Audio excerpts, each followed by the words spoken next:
Сәлеметсіңдер ме оқырмандар? Параграф 10 су иесі Сүлеймен. Бірінші тапсырма оқылым. Мәтінді оқып жоспар құрыңдар. Мәтіндегі суреттің орнына қандай баталар қосар едіңдер? Су иесі Сүлеймен. Қазақ халқында үйге қонақ келгенде жас баланың қолына құман беріп, мойнына сүлгі асып, ас ішердің алдында қонақтардың қолына су құйғызатын дәстүр бар. Аңыз бойынша бұл дәстүр Сүлеймен пайғамбардан қалған деседі. Дәуіт пайғамбар 30 ұлынан айырылған соң қайғыдан қан жұтады. Ұлық Алла оны жұбату үшін оған тағы бір ұл сыйлайды. Дәуіт ұлы болардың қарсаңында Жебірейіл періште хабар әкеледі. Әй Дәуіт, ұлық Алла бір ұл нәсіп етеді, бірақ шарты сол. Ол баланың қызығын 9 жыл ғана көресің. Осыған ризасың ба дейді. Дәуіт іштей қынжылса да, не қылса да Жаппар иемнің әміріне ризамын деп келіседі. Көп ұзамай Дәуіт ұлды болып есімін Сүлеймен қояды. Дәуіт патша болғандықтан оның сарайына күн сайын жүздеген адам қонаққа келеді екен. Сол кезде 7 жасар Сүлейменді бір қолына құман, бір қолына сүлгі ұстатып сарайдың алдына қызметке қояды. Бала күні бойы кірген шыққан қонақтардың қолына су құйып алғысын алады. Оның адал қызметіне риза болған қонақтар деп 99 тілек айтып бата береді екен. Сүлейменнің бағанасы бекіп, қабырғасы қатайып, бойы да өсіп, азамат боп ер жетеді. Бір күні Дәуіт ұлық Аллаға: «Уа Алла, маған ұлыңның қызығын 9 жыл ғана көресің деп едің. Бұл не хикмет?» деп сұрайды. Ұлық Алла: «Рас айтасың, Сүлейменнің пешенесіне 9 жылдық ғұмыр жаздым. Бірақ зерек ұлдың қонаққа қызмет етуден шаршамады. Ақсақалдардың батасын алуға құмар болды. Күн сайын адамдар оған шын жүректен алғыс жаудырып батасын берді. Көптің алғысымен оның ғұмыр жасы ұзарды. Менің бір есімім халық. Халықтың тілегін қабыл етпеу ұлықтығыма сын болар еді. Бүгіннен бастап Сүлейменге 99 түрлі қасиет берем. Жердегі бүкіл тау-тас, аң-құс 18 мың ғаламға патша қыламын» деді. Содан бастап Сүлейменге дарымаған керемет қалмапты. Осыған орай Сүлеймен де су құйған, су иесі Сүлеймен деген сөздер ел арасында таралыпты. Қазірде қазақ халқы үйге қонақ келгенде жас баласының қолына құман мен сүлгі ұстатып, үлкен кісілердің батасын ал деп су құйғызады. Бата менен ер көгерер, жаңбыр менен жер көгерер деген тәмсіл сөз Сүлеймен пайғамбардан қалған екен, ел аузынан. Енді сұрақтарға жауап берейік. Су иесі Сүлеймен деген сөз неден қалған? Сүлейменнің ғұмыр жасының ұзаруы сендерге қандай ой салды? Дәуіт мұрзаның ұлы Сүлеймен үйіне келгендердің қолына су құйып, елдің батасын алады. Екінші, елдің батасын алғысын алу шынында керемет сезім болса керек.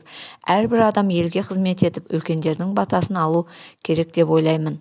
Жоспар. Мәтінге жоспар. Бірінші, қазақы дәстүр. Екінші, Дәуіт ұлы Сүлеймен. Үшінші, халық тілегі. Төртінші, елдің алғысы.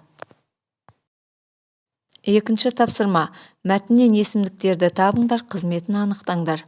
Аңыз бойынша бұл дәстүр Сүлеймен пайғамбардан қалған деседі. Бұл сілтеу есімдігі анықтауыштың қызметін атқарып тұр.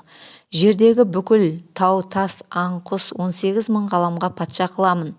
Бұл сөйлемде бүкіл жалпылау есімдігі пысықтауыш қызметінде тұр. Үшінші тапсырма жазылым. Оқылым мәтіні бойынша түр сөйлем тәсілі арқылы жинақы мәтін жазыңдар.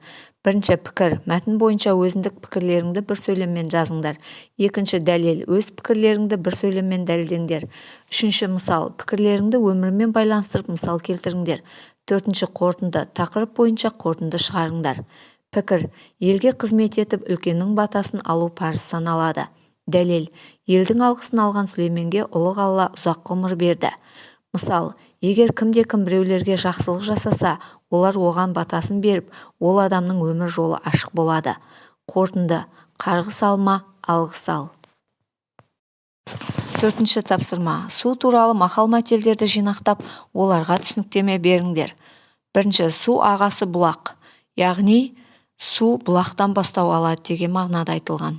Екінші, сыйласқанның суын іш, яғни өзің сыйласатын адамның қолынан су ішу де бір ғанибет екенін аңғартады. Үшінші, суға кеткен талғармайды, яғни суға ағып бара жатқан адам қалайда сол судан құтылу үшін жаңағы амал іздейді. Төртінші, от арық, су семіз. Бұл дегеніміз оттың арық деу себебі жанып тұрған отты су өшіреді. Сондықтан су оттан басым болып тұр. Сондықтан су семіз деп айтылады. Бесінші тапсырма. Екі тапсырманың бірін орындаңдар. Бірінші, Қазақстанда ауыз су мәселесі шешілген деген тақырыпта келісу-келіспеу себептеріңді көрсетіп эссе жазыңдар. Екінші, инсерт әдісімен тіршілік көзі су туралы алған білімдеріңді қорытындылаңдар. Эссе. Қазақстанда ауыз су мәселесі шешілген деген оймен келіспеймін. Бұл мәселе әлі күнге дейін шешім таппай отыр. Су тапшылығы тек біздің елде ғана емес, дүние жүзінде байқалады. Ауыз судың тапшылығын ескерсек, әрбір азамат күнделікті тұщы суды үнемділікпен қолданып отыруы қажет. Кейде тұщы суды бақша ағаштарын немесе гүл бақтарын суаруға қолданып жатады. Бұл дұрыс емес. Судың да сұрауы бар деп дана халқымыз айтып кеткендей, суды босқа шашып төкпейік достар. Инсерт кестесі. Менің бұрыннан білетінім, су иесі Сүлеймен деген сөзді естуім бар. Жаңа ақпарат. Бұл сөздің неге байланысты шыққаны мен үшін жаңа ақпарат болды. Менің ойлағаныма қайшы. Дәуіт пайғамбардың 30 ұлынан айырылуы. Білгім келеді, Қазақстанда суды үнемдеу үшін қандай шаралар жүзеге асып жатыр?